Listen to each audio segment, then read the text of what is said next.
You're kind of reminding me how much of a bad Catholic I am because I like don't even remember the answer to these questions. I mean, that's what it is. Yeah, You're eating crackers that are his no, body and no, you're but drinking his blood. there's more to it. It's like That's what it is. I grew up Catholic. I almost yeah, got confirmed. but it's like that's what Jesus did at the Last Supper. Is like take this. Jesus ate his own body? Yeah, sort of. I Weird. mean, I don't know if it was like. What type of dude is eating his body? I mean, well, I think that's And what, he's that's, God at the that's same where time? the Christians and the Catholics, like the Christians say, oh, that was just a symbol. I'm sorry, the Catholics are gonna roast me. I'm a bad Catholic. I don't know what to tell you. But the Catholics believe like we actually, yeah. Yeah, well, I grew up Catholic. I guess the hardcore, there's a lot of division there. But you know that in the Quran, they talk more about Jesus than Muhammad. Jesus is brought up all the time. He's not actually God, though. That's the difference in Catholicism, why it didn't really make sense to me, because how could you be a human and God? Catholics believe that Jesus is God and God is God, but they're the same, like Father, Son. It's like this weird, that doesn't make any sense to me. But in Islam, the reason that I converted is Allah is the one true God. That's the one, that's the creator of the universe, the creator of everything. Jesus was there to spread his message. Muhammad was the prophet. And then we are all his people. We are all his creation. And that just makes the most sense to me. Because like, what's the best explanation for why the world exists? There must be a creator.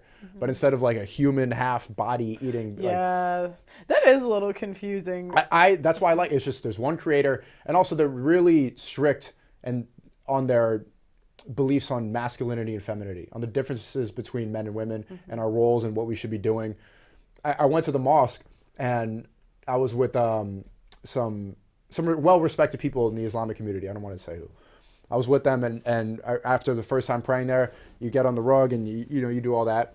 And I asked them when we were leaving, I'm like, why are there no women here?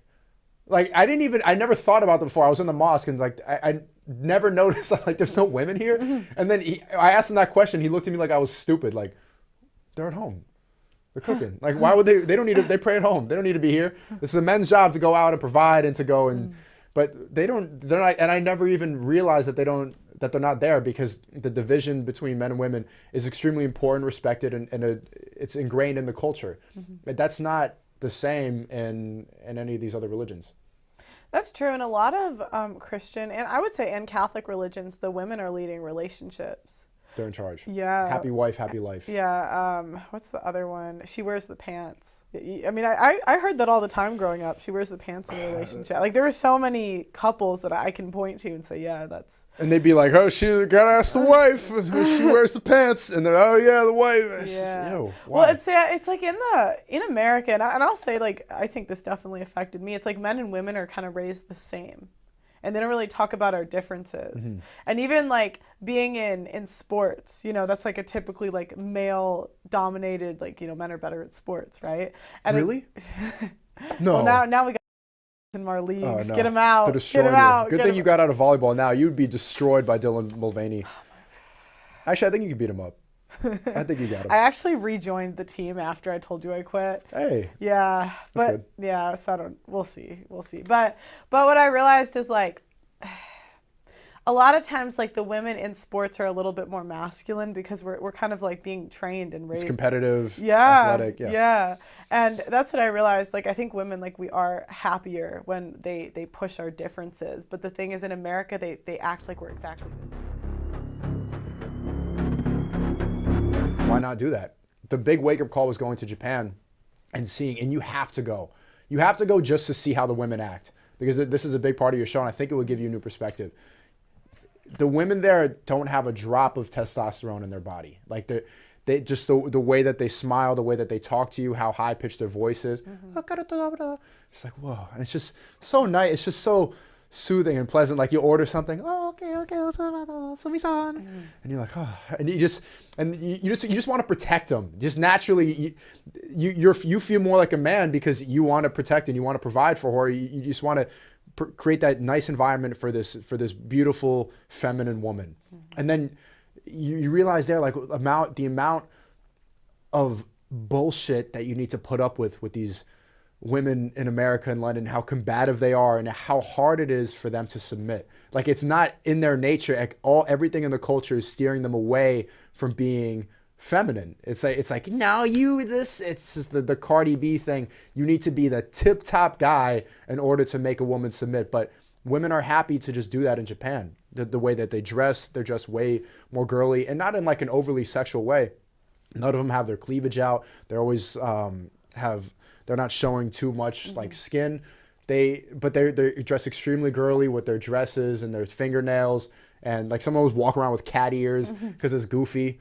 And you see there, like, why am I putting up with women who want to be men at the same time when you could just go to a different place and find an actually feminine woman? You understand why so many guys are just giving up. Yeah. You get it. Like, and even now the guys who are becoming women in the West, like, they just want, you see the types of guys that they want, and they're like, yeah, I just need a stud, like I need an ultra. They just want to get fucked. They just want someone else to take control. It's relinquishing control because it's so hard to be in control when it's a constant battle. But they want someone else to take control and just let the work, you know, I give up. It's just giving up. It's not feeling like a woman. It's just like, fuck, man. No, I hate this. And I think it's even good for American women to see it because it gives us an example, which a lot of women in the West don't have. Like, what feminine women examples do we have in media? What feminine, like, even most... Ariana Grande, I think, is a pretty good example. Okay. There's very few. Wait, I mean, I don't really get the.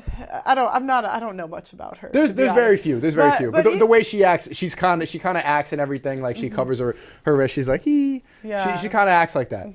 I just mean like women that are truly traditional with like traditional skills. We had a girl that taught an episode of Wife School, and she was like teaching me like cooking basically, right?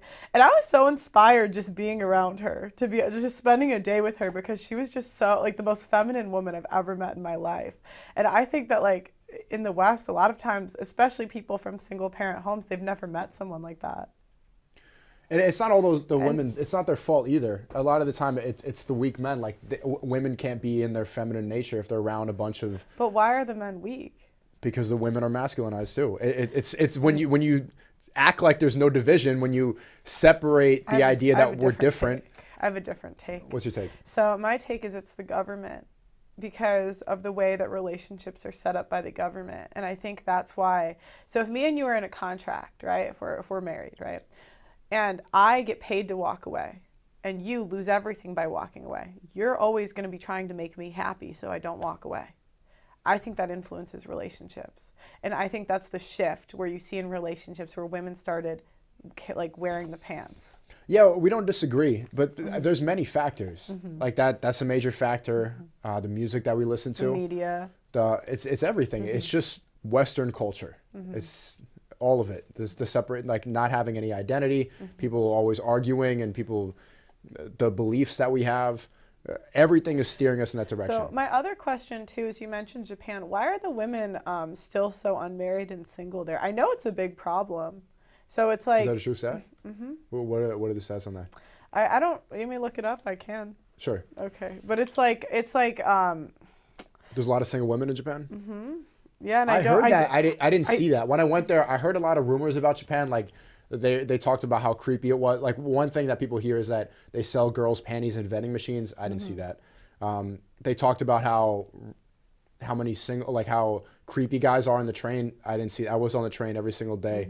There wasn't any creepy stuff like that. And you actually will see it in New York. You'll see people smoking on the train and taking a piss in the corner.